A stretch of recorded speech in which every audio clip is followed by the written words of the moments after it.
kaya talaga ako nag-fencing dahil sa scholarship kasi kailangan ko makapag-aral. So, yun yung naging way ko. Nag-fencing ako para makapag-aral ako sa UST nung college ako. And then, ngayon naman, syempre kasi di ba dati Ernest player ako, so pangarap ko talaga makapasok sa national team, ma-represent yung Pilipinas sa ibang bansa. Then nung nalaman kong may fencing, kaya ko makapasok doon, so nag-try na mabuti, then nakapasok sa national team. Nare-represent ko yung Philippines sa iba't ibang bansa, sa SEA Games, Asian Games, sa mga World Championships, World Cup. Ako po si Noelito Jose at ito ang aking kwentong kabarangay.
Kasi Sherlyn Jose. Sherlyn Jose, palakpakan naman natin ang ating mga kabarangay. Napakahusay. Good morning, guys! Good morning. Morning. Hinihingal pa sila. So, bigyan natin True sila ng naman. oras sa panahon. Mahirap din yun. Grabe ang galing ni Jose, ha? Napakahusay nilang dalawa. At para matrain niya yung kapatid niya ng ganon, eh di mas gagaling pa siya. At ang magandang balita, si Sherlyn ay coach na rin ngayon. Di ba? Yun Pareho yun eh. silang nagko-coach. Bro, Okay. bati ka naman sa kanila. Bati tayo. Hi, good morning everyone. Okay, interesting itong kwento nila. Yes. Kasi ang background nila mga Lahat silang magkakapatid. ay Arnis. Yes. Tapos si Noel. brother Noel natin ay nangahas na maging Fencer. oo. Kasi nga, gusto mong maging varsity. At bakit gusto mong maging varsity? Bali, varsity player naman talaga ako since high school and then elementary. Oh. Pero pumunta kasi akong UST para mag-try out. Oh. Kailangan ko kasi ng scholarship kasi hindi kami mayaman. So, Diba? syempre, and then dahil naghanap ako scholarship, dahil Arnis player ako, nag-gold ako sa palarong pambansa. Oo. Kaso wala kasing Arnis sa UAP, sa UST, kaya napunta ako sa fencing. Ayan. Kumusta ang transition ng mula sa Arnis sa punta sa fencing? May pagkakatulad? Meron ka bang napakinabangan mula doon sa pag-aarnis mo? Siguro, hindi naman sobrang madali, syempre. Oh. Pero meron kasing similarities din naman kasi para siyang combat sports, parehong naglalaban. Oho. Pero yung movements kasi magkaiba, pero syempre madadaan naman lahat sa training. Ayan. At anong kurso ang kinuha mo sa UST? Bachelor of Physical Education, Yun. major in Sports and Wellness At kasi sa UST kasi may scholarship na ino-offer kapag ikaw ay nasa fencing. Yun. At syempre ikaw din ay sa UST rin nagtapos at ano naman ang journey mo sa fencing? So, same first po, nag-start din ako sa Arnis. And then yung brother ko, ang ganda nung naging result sa kanya. And then in-invite niya ako if I also want to try fencing.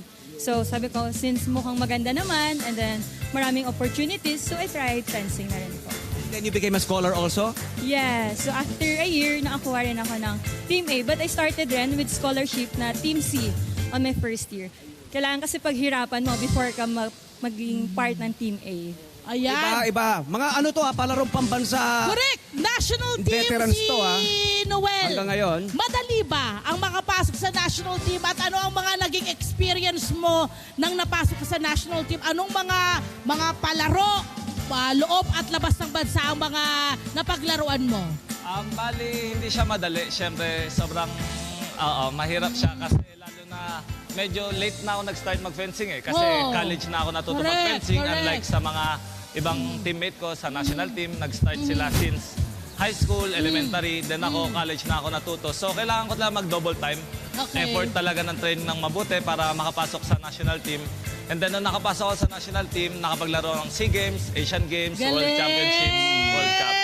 And then, how about you, Sherlyn? Ano ba ang mga challenges and journey mo sa pagsabak sa sports arena na ito? Okay po, kasi since I started in Arnis, and then already mga national level na rin yung tournament. So, nung nag-start ako sa fencing, very challenging siya kasi back to zero yung level ko doon. So, no knowledge, zero knowledge talaga. So, everyday training kami, morning, and then meron din mga extra days na night time kailangan mag-extra effort.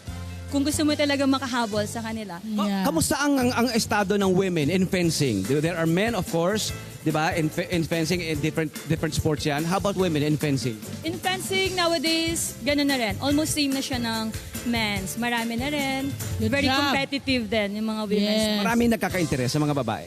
Yes po, especially sa mga kids. Super dami po ng mga girls natin. Because coach na itong si Sherlyn. Yes, correct. At ikaw ay pangarap mo, Noel, na makapasok sa Olympics. Pero ano ba ang mga kailangan mong gawin para makapasok sa Olympics? And of course, gawin na rin natin itong opportunity na ito na makapanawagan din siya because kailangan niya rin, pag ganitong klase ng sport, kailangan talaga ng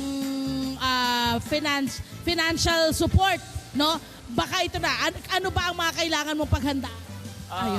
Bali sa amin naman sa fencing kasi meron kaming 10 competition sa isang taon. Isang Asian Championships, isang World Championships, and then 4 na World Cup, 4 na Grand Prix. So para makapasok ka kasi sa Olympics, kailangan umabot ka sa top 32 sa world ranking. Oh, So para umabot ka sa top 32, syempre kailangan masalihan mo yung mga competitions. Tama. Kasi sa amin kasi usually nasusupport kami ng government, 2 competition lang. Isang Asian Championships, isang World Championships. So yung mga World Cup and Grand Prix, di namin nasasalihan. Kaya yun yung struggles naming mga individual national athletes na makapag-qualify for Olympics kasi kulang kami sa competitions, kulang sa points para umabot sa world Sayang. ranking. Sayang kasi may mahuhusay tayo at magagaling na mga atleta Lahat na kailangan mahusay. ng suporta. And I think Lahat may deserving. sumusuporta sa inyo na private company. Ano? Ikaw ay miyembro ng, Atletang Ayala program. di ba? Ano ang naibibigay sa iyo ng programang ito? Na sana yung Atletang gobyerno Ayala. natin nagbibigay ng ganitong programa. Ano yung programa? Bali yung Atletang Ayala program kasi is naghanap sila ng mga Olympic hopefuls, ng mga athletes na yun nga, may chance talaga makapasok sa Olympics. And then binigyan nila kami ng part-time job pero full-time salary. Galing! Alam nila na if magtatrabaho kami ng 8 hours a day, then magte-training, mahirap makapag-focus talaga if gusto mo makaabot sa Olympics. So binigyan kami ng part-time job para focus pa rin sa training and then binigyan kami ng additional budget for competitions and training camp abroad. But of course, kulang pa rin yun, my friend. So, manawagan ka na!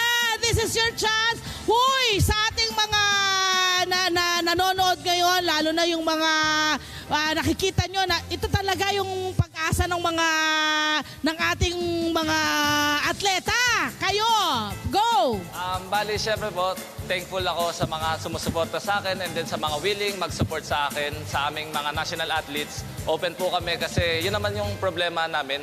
Maraming magagaling na national athletes, maraming mga atletang magagaling sa Pinas, pero hindi nahihirapan makapasok sa Olympics kasi kulang sa budget talaga. Kasi yun na nga, sabi ko, meron kaming 10 competitions sa isang taon, pero dahil 2 competitions lang, mahirap talaga makaabot sa world ranking. Pero kung marami namang competitions, kaya naman talaga makipagsabayan sa mga ibang bansa. Okay, last na lang. Sherlyn, ano ba ang message mo sa ating mga kabataan? Ikaw isang coach, ikaw isang atleta, at ano ba pwede mong share? Po, since into sports tayo dito, so as a if you have extra time, instead of focusing on or using gadgets, technologies, let's convert our attention to sports.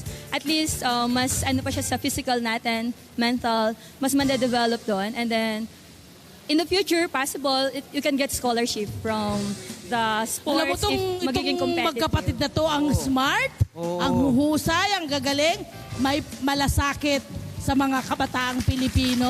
So Tama. nararapat lamang na suportahan. Love Tony Bennett.